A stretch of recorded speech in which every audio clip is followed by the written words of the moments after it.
نؤمن به ونتوكل عليه ونعوذ بالله من شرور أنفسنا ومن سيئات أعمالنا من يهد الله فلا مضل له ومن يضلل فلا هادي له ونشهد أن لا إله إلا الله وحده لا شريك له ونشهد أن سيدنا وسندنا حبيبنا محمدا عبده ورسوله صلى الله عليه وعلى آله وأصحابه أجمعين أما بعد فقال الله تبارك وتعالى في القرآن المجيد والفرقان الحميد إنا أرسلناك شاهدا ومبشرا ونذيرا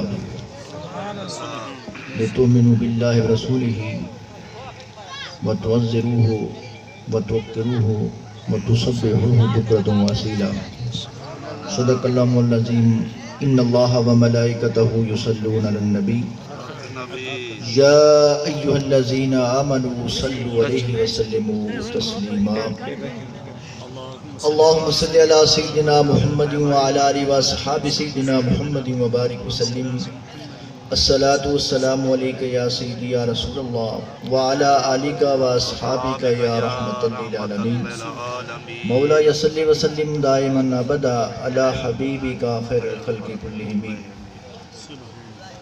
معزز و محترم سامعین،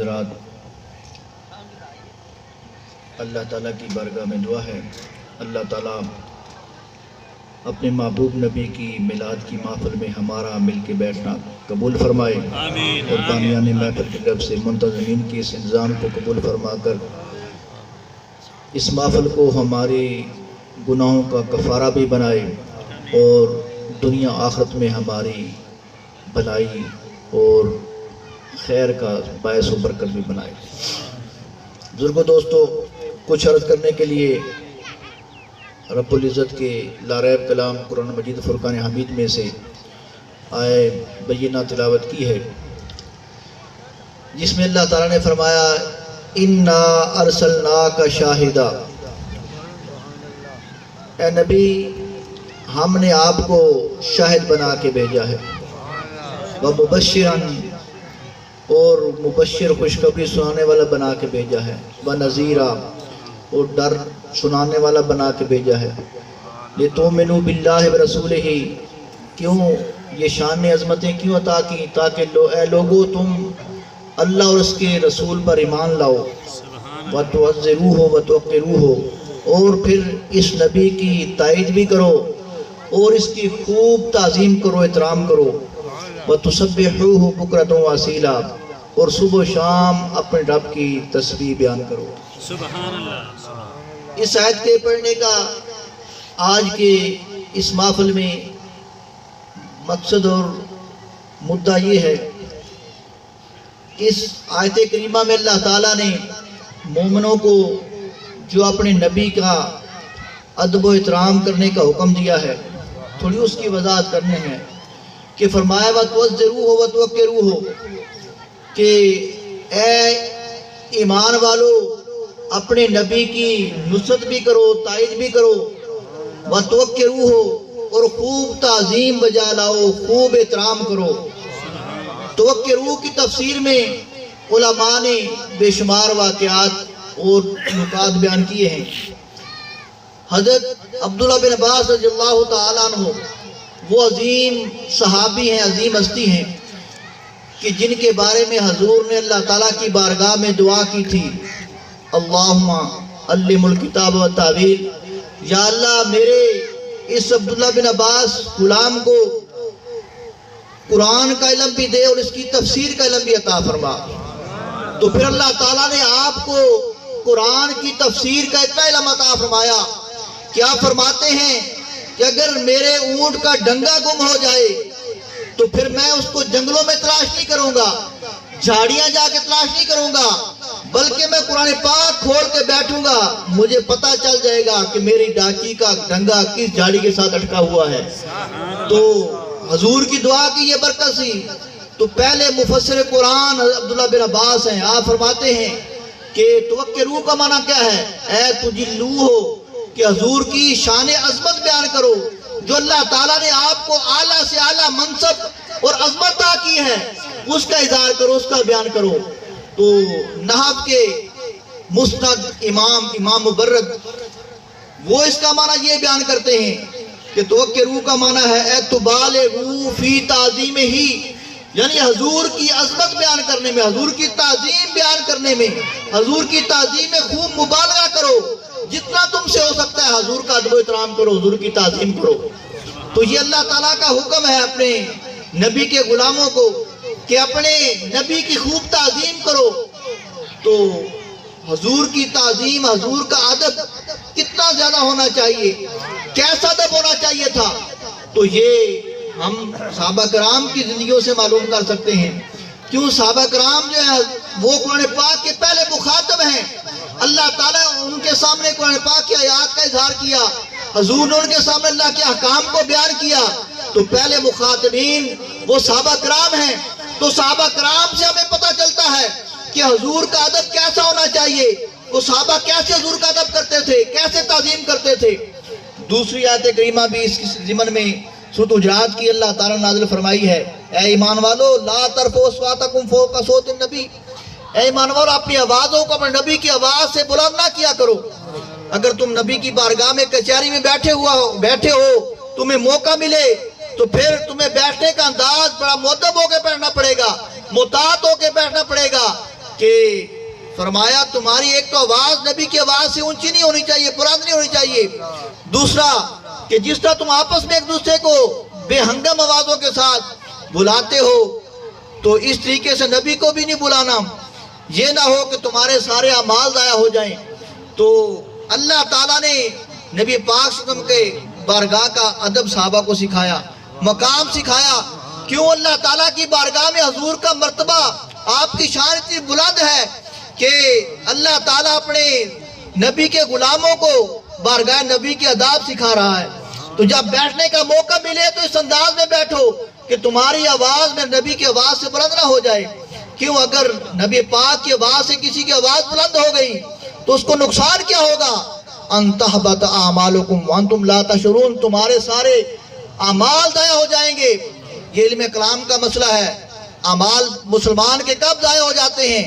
جب اس کے پاس ایمان نہ رہے، ایمان خارج ہو جائے، ایمان اس کو نصیب نہ ہو، تو ایمان کے بغیر اس کو کوئی عمل فائدہ نہیں دیتا، سارے اعمال ضائع ہو جاتے ہیں۔ مطلب یہ کہ اگر تم نبی کی آواز سے اپنی آواز کو اونچا کرو گے، بلند کرو گے، تو تمہارا ایمان ختم ہو جائے گا۔ تو پھر یہاں باریکی دیکھیں، مقام مصطفیٰ کو سمجھیں، ادب مصطفیٰ کو سمجھیں۔ اگر میں کوئی غلطی کروں تو مجھے پتہ چل جائے کہ مجھ سے یہ غلطی ہوئی ہے، تو میں اللہ تعالیٰ کی بارگاہ میں ہاتھ اٹھا کے دعا مانگوں گا، یا اللہ میرا یہ قصور معاف فرما دے۔ تو یہاں حالت کیا ہے کہ تمہیں محسوس بھی نہیں ہوگا، پتہ بھی نہیں چلے گا، تمہارا ایمان ختم ہو جائے گا، تم بے ایمان ہو جاؤ گے۔ تو یہ مقام مصطفیٰ ہے، یہ ادب مصطفیٰ ہے۔ اللہ تعالیٰ کی بارگاہ میں حضور کا یہ مقام ہے۔ اللہ تعالیٰ نے حضور کا ادب اتنا بلند رکھا ہے کہ فرمایا ایک تو تمہاری آواز بلند نہیں ہونی چاہیے۔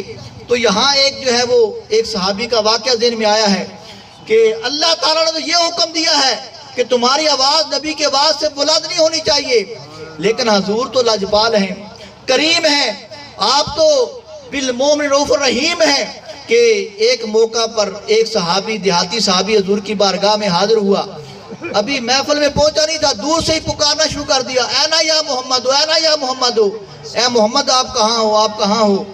تو ایک صحابی نے اس کو ٹوکا کہ یہ بارگاہ ایسی نہیں کہ تو چیخ چیخ کے بولے، بلند آواز سے بولے، یہاں تو ادب کا مقام ہے، ایسا آواز میں کلام کرنے کا حکم ہے، ایسا بولنے کا حکم ہے، تو اپنی آواز کو ایسا رکھ، اتنی اونچی آواز میں نہ بول۔ تو اس دیہاتی نے کہا کہ مجھے اللہ نے آواز دی ہے، جتنی آواز میں اتنی آواز میں بولوں گا۔ تو پھر اس نے یہی کہا، اینا یا محمد ہو۔ جب سرکار نے اس کی آواز سنی تو حضور نے، حدیث پاک میں آتا، روایت میں آتا، نحو من صوت ہی، جتنی آواز اس کی اونچی تھی، اتنی اونچی آواز میں حضور نے فرمایا، ہاں نا یہاں آجا، میں یہاں بیٹھا ہوں۔ تو حضور نے اس کے برابر آواز کیوں کی؟ حضور لاجپال ہے، کریم ہے، کہ غلام کو پتہ نہیں تھا، لاشعوری میں اس کا ایمان ضائع ہو سکتا تھا، وہ بے ایمان ہو سکتا تھا، تو حضور نے اس کے برابر آواز نکال کے اس کے ایمان کو بچا لیا۔ کیوں؟ اگر اس کی آواز حضور کی آواز سے اونچی ہوتی تو اس کے ایمان ختم ہو جانا تھا، اس لیے حضور نے اس کے برابر آواز کر دی تاکہ اس میرے غلام کا ایمان ضائع نہ ہو۔ تو یہ سرکار کی لاجپالی ہے، کرم نوازی ہے۔ اللہ تعالیٰ تو آداب سکھا رہا ہے، ایسے ہی قرآن پاک میں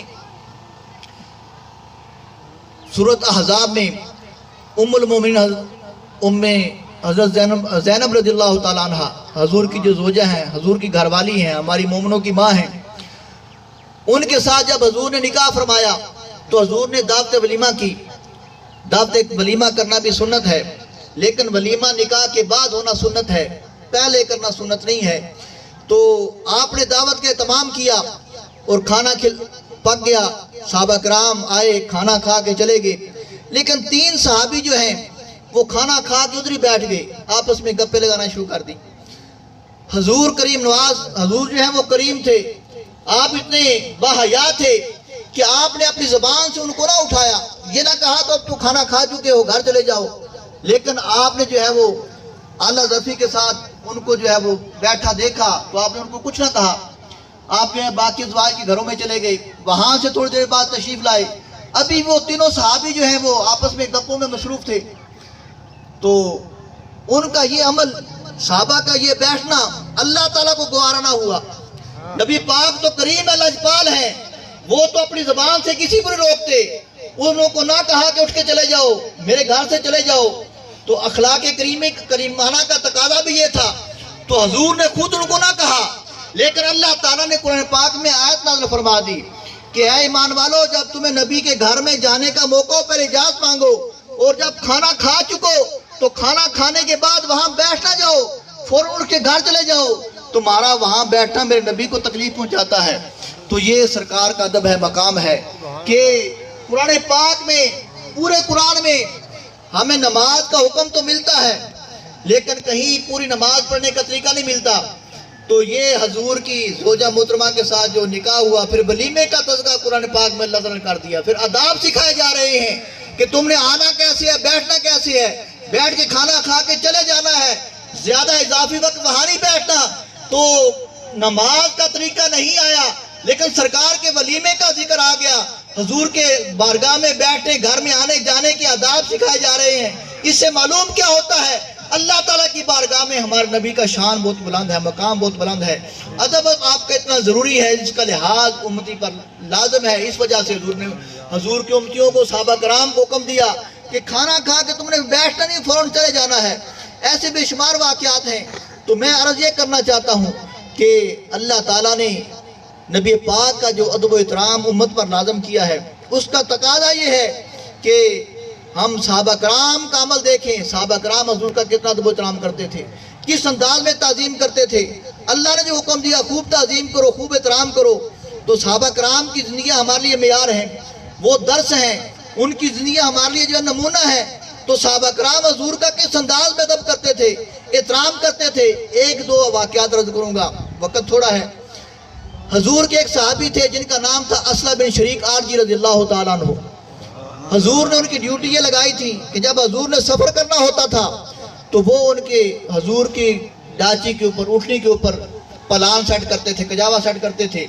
تو 1 منٹ پر حضور نے ان کو بلایا کہ اسلہ میرے لیے سواری تیار کرو، میں نے سفر کرنا ہے۔ اسلہ نے خود سواری کو تیار نہ کیا، دوسرے صحابی کے ذمہ لگا دیا کہ میری جگہ یہ کام تم کر دو۔ تو جب سواری تیار ہوگی، سرکار اوپر بیٹھے، تو سرکار بڑے نفیس تھے، انتہائی نفیس طبیعت کے مالک تھے۔ آپ کی نفاست و لطافت کا اندازہ بے شمار ایسے واقعات ہیں جن سے کیا جا سکتا ہے کہ سرکار جیسے ہی سواری کے اوپر بیٹھے، کجاوے کے اوپر بیٹھے، تو آپ کو محسوس ہو گیا کہ آج اسلہ نے یہ سواری تیار نہیں کی، اس نے پلان ہی سیٹ کیا۔ بیٹھتے آپ کو جو محسوس ہو گیا، تو آپ نے اسلہ کو بلایا اور پوچھا کہ اسلہ میں نے تمہارے ذمہ لگایا تھا کہ تم جو ہے وہ سواری کو تیار کرو، لیکن لگتا ہے تم نے خود تیاری نہیں کی، خود تم نے تیار نہیں کی۔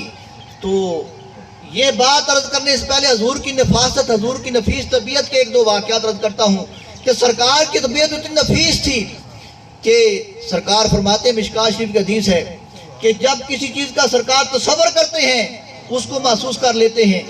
فرمایا جب بندہ مومن دنیا سے مرتا ہے، اس کی روح اس کے بدن سے جدا ہوتی ہے تو پوری کائنات میں اس کی روح کی خوشبو پھیل جاتی ہے، اور جب منافق کافر مرتا ہے تو اس کی روح جب بدن سے جدا ہوتی ہے تو پوری دنیا میں اس کی بدبو پھیل جاتی ہے۔ تو روایت میں آتا ہے کہ سرکار کے پاس چھوٹا سا کپڑا تھا، رومال تھا، آپ نے جیسے یہ روایت بیان کی ہے، کلمات ارشاد فرمائے، ساتھ ہی آپ نے وہ کپڑا اپنے ناک کے اوپر رکھ لیا۔ محدثین نے لکھا ہے کہ اس سے پتہ یہ چلتا ہے کہ جب سرکار یہ فرما رہے تھے کہ جب بندہ مومن مرتا ہے تو اس کی روح کی وجہ سے کائنات میں خوشبو پھیل جاتی ہے، کوئی کافر مرتا ہے تو اس کی روح بدن سے جدا ہوتے پوری کائنات میں بدبو پھیل جاتی ہے، تو سرکار نے اپنے ناکوں کے اوپر جو ناک کے اوپر رومال رکھا تھا، اس وقت یقیناً کسی کافر کی موت واقع ہوئی تھی، کافر مرا تھا جس کی بدبو جہاں میں پھیلی ہوئی تھی، تو سرکار اس سے بچنے کے لیے اپنے ناک کے اوپر رومال مبارک رکھ رہے تھے۔ تو یہ سرکار کی لطافت ہے، آپ کی نفاست ہے۔ تو آپ اتنا نفیس طبیعت کے مالک تھے، اسلحہ کو بلایا کہ اسلحہ میں نے تمہیں سواری تیار کرنے کے لیے کہا تھا، آج لگتا ہے تو نے خود جو ہے وہ میرے اونٹ کے اوپر کجاور پلان سیٹ نہیں کیا۔ تو حضرت اسلحہ رضی اللہ عنہ نے جو جواب دیا وہ سنیں اور سرکار کا مقام سمجھیں، صحابہ کیسے ادب کرتے تھے۔ حضرت اسلحہ رضی کی کرے تو ان ارحلا ناکتا کا یا رسول اللہ وانا جنوبن، یا رسول اللہ میں ناپاک تھا، میرا بدن پاک نہیں تھا، میرے اوپر غسل واجب تھا، میں نے نہانے کا مجھے موقع نہیں ملا، میرا بدن پاک نہیں تھا، تو میں نے یہ گوارا نہ کیا کہ ناپاک بدن کے ساتھ آپ کی سواری کو تیار کروں۔ تو صحابہ اس انداز میں سرکار کا جو ادب کرتے تھے، احترام کرتے تھے۔ شریعت میں انسان کے اوپر غسل واجب ہو تو وہ سواری کو ہاتھ لگا سکتا ہے، چیزوں کو پکڑ سکتا ہے، پکڑنا منع نہیں ہے، اس کے جسم پلید نہیں ہو جاتا، ہاتھ پلید نہیں ہو جاتے، تو عبادات کے لیے پاک ہونا ضروری ہے۔ لیکن سرکار کے غلاموں کا صحابہ کا ادب دیکھیں کہ جسم ناپاک ہے تو سرکار کی سواری کو ہاتھ لگانا بھی گوارا نہیں کرتے، پلان کو ہاتھ لگانا بھی گوارا نہیں کرتے۔ ایسے ہی سنا ابو ہریرہ رضی اللہ تعالیٰ عنہ کہ آپ جو ہیں ان کا بھی ایک ایسے واقعہ ذہن میں آیا ہے، کرتا چل رہا ہوں کہ ابو ہریرہ وہ عظیم صحابی ہیں، وہ عظیم امت کے محسن ہیں کہ 5000 سے زیادہ حدیثوں کے آپ حافظ تھے، آپ کی وجہ سے امت کو 5000 سے زیادہ حدیثیں ملی ہیں۔ تو آپ جو ہیں وہ جب کوئی حدیث سنتے تھے بھول جاتے تھے، سرکار کی بارگاہ میں حضر ہوئے، عرض کی یا رسول اللہ آپ کی حدیثیں سنتا ہوں بھول جاتا ہوں، تو سرکار نے فرمایا اپنی چادر کو بچھا دے۔ ابو ہریرہ نے چادر بچھا دی اور پھر ایسے چلو بھر کے ہاتھ میں 2 مرتبہ یا 3 مرتبہ چلو بھر کے چادر میں رکھے، پھر فرمایا ابو ہریرہ اس چادر کو اپنے سینے کے ساتھ لگا لے۔ ابو ہریرہ فرماتے ہیں جس دن سے وہ چادر میرے سینے کے ساتھ لگائی، اس دن کے بعد آج تک مجھے کوئی بات بھولی نہیں ہے، جو بھی سرکار نے بیان کیا وہ مجھے یاد ہے۔ اس لیے 5000 سے زیادہ حدیثیں آپ نے بیان کی ہیں۔ ایک موقع پر ایک تابعی نے ابو ہریرہ کی موجودگی میں یہ بات کر دی کہ ابو ہریرہ بڑی حدیثیں بیان کرتا ہے۔ اس کے کہنے کا مطلب تھا پتہ نہیں صحیح بھی بیان کرتا ہے کہ نہیں کرتا۔ اس نے اس انداز میں بات کی تو ابو ہریرہ نے کہا کہ میرے پاس جو زیادہ حدیثیں ہیں یہ حدیثیں حاصل کرنا کا سبب ہے، وجہ ہے۔ تو آپ فرمان لگے کہ مدینہ پاک میں جو ہم صحابہ تھے، حضور کے غلام تھے، ان میں 2 قسم کے لوگ تھے، ایک مہاجرین تھے، دوسرے انصار تھے۔ تو فرمایا جو مہاجرین تھے وہ تجارت پیشہ تھے، دکاندار تھے، اور جو انصار تھے وہ کھیتی باڑی کاشتکار تھے، وہ ذمہ دار تھے۔ تو فجر کی نماز پڑھنے کے بعد انصار اور مہاجرین حضور کی بارگاہ میں کچھ دیر رہتے، پھر حضور کے ساتھ مصافحہ کر کے دست بوسی کر کے چلے جاتے۔ مہاجرین کاروبار کے لیے اپنی منڈیوں میں چلے جاتے، دکانیں سجاتے، جو انصار تھے وہ کھیتی باڑی کر کے اپنے باغوں میں چلے جاتے تھے۔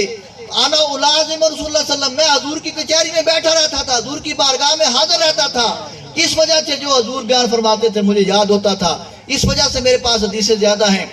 تو یہی ابو ہریرہ سرکار دو عالم مسجد نبی سے باہر گلی میں تشریف لائے، سامنے سے آ رہے تھے، تو چاہیے تھا کہ ابو ہریرہ جا کے حضور کے ساتھ مصافحہ کرتے، ہاتھ ملاتے، لیکن ابو ہریرہ فوراً جو ہے وہ دوسری گلی میں چلے گئے، راستہ بدل گئے۔ جب پھر نماز کے وقت دوبارہ حاضر ہوئے تو حضور نے پوچھا اے ابو ہریرہ تو میرے سامنے آیا تھا، تو پھر تو نے میرے ساتھ آ کے مصافحہ نہیں کیا، راستہ بدل کے چلا گیا، کیا وجہ تھی؟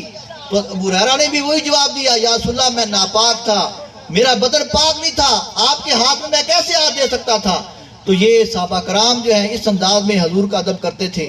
تو اللہ نے جو فرمایا ہے تبالغوا فی تعظیم، حضور کی تعظیم کرنے میں، ادب کرنے میں خوب مبالغہ کرو، تو صحابہ کرام نے عملی طور پر ایسے کر کے دکھایا۔ بخاری شریف کی حدیث عروہ بن مسعود ثقفی والا واقعہ آپ نے سنا ہوگا کہ عروہ بن مسعود ثقفی کو کفار مکہ نے اپنا سفیر بنا کے صلح حدیبیہ کے موقع پر سفارت کے لیے بھیجا، وہ حضور کی کچہری میں آیا، صحابہ کرام رضی اللہ تعالیٰ عنہم ان کا جب منظر دیکھا، ان کے حضور کے ساتھ ادب و احترام دیکھا، تو واپس جا کے اپنی قوم سے خطاب کرتا ہے، کہتا ہے یا قوم واللہ لقد وفدت الملوک وفدت کیسرا و کسرا و نجاشیہ ما رأیتو ان رأیتو مالکن یعظم اصحابہ ما یعظم اصحاب محمد محمدہ، کہ اے میری قوم قسم بخدا میں بڑے بادشاہوں کے بعد تمہاری طرف سے سفیر بن کے گیا ہوں، میں جو ہے وہ اٹلی میں بھی گیا ہوں، ایران میں بھی گیا ہوں، اور حبشہ کے بادشاہ کے پاس بھی گیا ہوں۔ تو کہنے لگا قسم خدا میں نے کسی بادشاہ کے درباری اتنے جو ہے محبت کرنے والے نہیں دیکھے، اتنا تعظیم کرنے والے نہیں دیکھے جتنا محمد کے غلام ان کی تعظیم کرتے ہیں، احترام کرتے ہیں۔ پھر اس نے وضاحت کی کیسے تعظیم کرتے ہیں، کہ کہنے لگا کہ اگر وہ حضور جو ہے وہ اپنا لعاب گاڑا تھوک بلغم جس کو ہم کہتے ہیں، اگر وہ بھی نکالتے ہیں نیچے پھینکنے کی کوشش کرتے ہیں تو ان کے غلام صحابہ نیچے نہیں گرنے دیتے، بلکہ اپنے ہاتھوں پر اٹھا لیتے ہیں، اپنے چہرے اور سینے پر ملتے ہیں، اور جب وہ وضو کرتے ہیں تو حضور کے جسم کے ساتھ لگنے والا پانی وہ صحابہ نیچے نہیں گرنے دیتے، اپنے ہاتھوں پر اٹھا لیتے ہیں، چہرے پر ملتے ہیں، سینے پر ملتے ہیں، اور اگر وہ کوئی بات کوئی حکم دینا چاہتے ہیں تو ہر کوئی بڑھ کے کوشش کرتا ہے کہ میں یہ کام سر انجام دوں، یہ ڈیوٹی میں سر انجام دوں۔ تو اس نے خبردار کیا کہ جو جسم کے ساتھ لگا ہوا پانی نیچے نہیں گرنے دیتے وہ اس نبی کو تکلیف کیسے گوارا کر لیں گے۔ تو اس نے اپنی قوم کو اس انداز میں خبردار کیا۔ تو یہ صحابہ کرام کا ادب ہے، سرکار کا جو انہوں نے ادب کر کے دکھایا، یہ امت کے لیے سبق ہے۔ آخری بات عرض کرتا ہوں، حضور کی زوجہ محترمہ حضرت ام حبیبہ رضی اللہ تعالیٰ عنہ جو حضرت ابو سفیان کی بیٹی تھی، ابو سفیان بھی مسلمان ہی ہوا تھا، وہ مکہ میں آیا، مدینہ پاک میں آیا، مسلمانوں کے ساتھ جو ہے وہ کوئی معاہدے میں اضافہ مدت بڑھانے کے لیے وہ مسلمانوں کے پاس آیا کہ اس میں کوئی مدت بڑھا لی جائے، اضافہ کیا جائے۔ تو اس کی بات نہ بنی تو اپنی جو ہے وہ بیٹی حضرت ام حبیبہ کے پاس ملنے کے لیے چلا گیا، چلو اپنی بیٹی کو مل جاتا ہوں۔ تو جب حضرت ام حبیبہ کے گھر گیا، کمرہ میں گیا تو بستر لگا ہوا تھا، اس بستر کے اوپر چارپائی کے اوپر بیٹھنے لگا۔ جیسے ابو سفیان چارپائی کے اوپر بیٹھنے لگا تو فوراً حضرت ام حبیبہ نے وہ بستر لپیٹ دیا، اس کے بیٹھنے سے پہلے بستر لپیٹ دیا۔ تو اس نے کہا کہ اے بیٹی کیا بات ہے کہ مہمانوں کے تو بستر بچھائے جاتے ہیں، تم بستر اکٹھا کر رہی ہو، اٹھا رہی ہو، کیا بستر میرے لائق نہیں ہے جب میں بستر کے لائق نہیں ہوں؟ تو حضرت ام حبیبہ ام المومنین نے جو جواب دیا، فرمایا کہ اے ابا جان آپ مشرک ہیں، آپ نجس ہے، پلید ہیں، اور یہ میرے نبی کا پاک بستر ہے، آپ اس بستر پر بیٹھنے کے قابل نہیں ہیں۔ تو یہ ادب کس نے کیا؟ صحابہ کرام نے کیا۔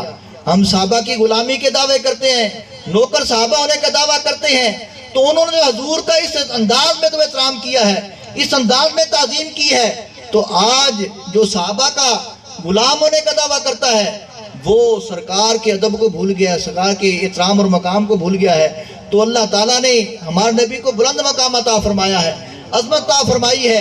تو یہ حکم ارشاد فرمایا انا ارسلناک شاہدا، کہ اے نبی ہم نے آپ کو شاہد بنا کے بھیجا ہے۔ اور شاہد کس کو کہتے ہیں؟ گواہی دینے والے گواہ کو۔ اور شاہد کا معنی حاضر ناظر بھی ہے، یعنی جو بات دیکھنے والا ہو، موقع پر موجود ہو، اس کو بھی شاہد کہتے ہیں۔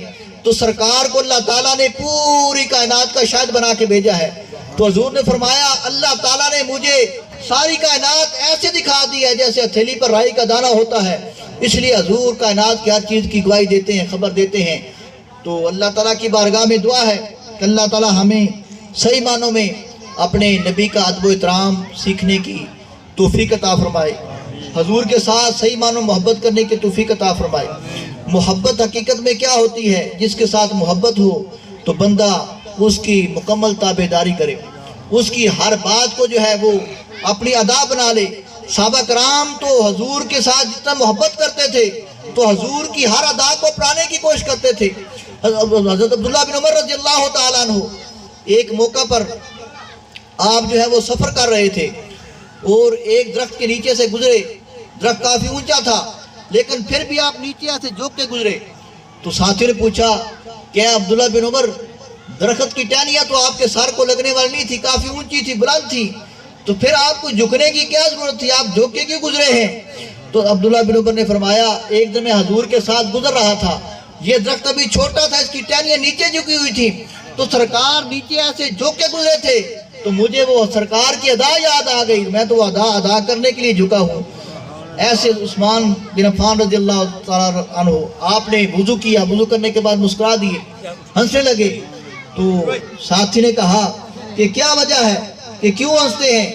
تو آپ نے کہا اسی جگہ پر میں حضور کے ساتھ تھا, حضور نے وضو کیا, وضو کرنے کے بعد آپ مسکرائے, تو میں تو حضور کی اس مسکراہٹ کی ادا کر رہا ہوں.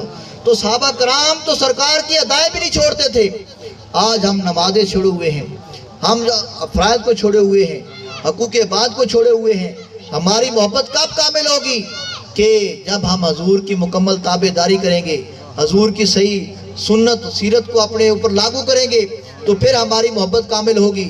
جب تک ہم حضور کے ساتھ محبت نہ ہو تو ایمان بھی کامل نہیں ہوتا, حضور کی تابعداری نہ ہو تو محبت مکمل نہیں. اللہ تعالیٰ کی بارگاہ میں دعا ہے اللہ تعالیٰ ہمیں عمل کی توفیق عطا فرمائے, اور آج کے اس انتظام کو اپنی بارگاہ میں قبول فرما کے درین کی سعادت کا ذریعہ بنائے. وما علیہ الا البلاغ المبین.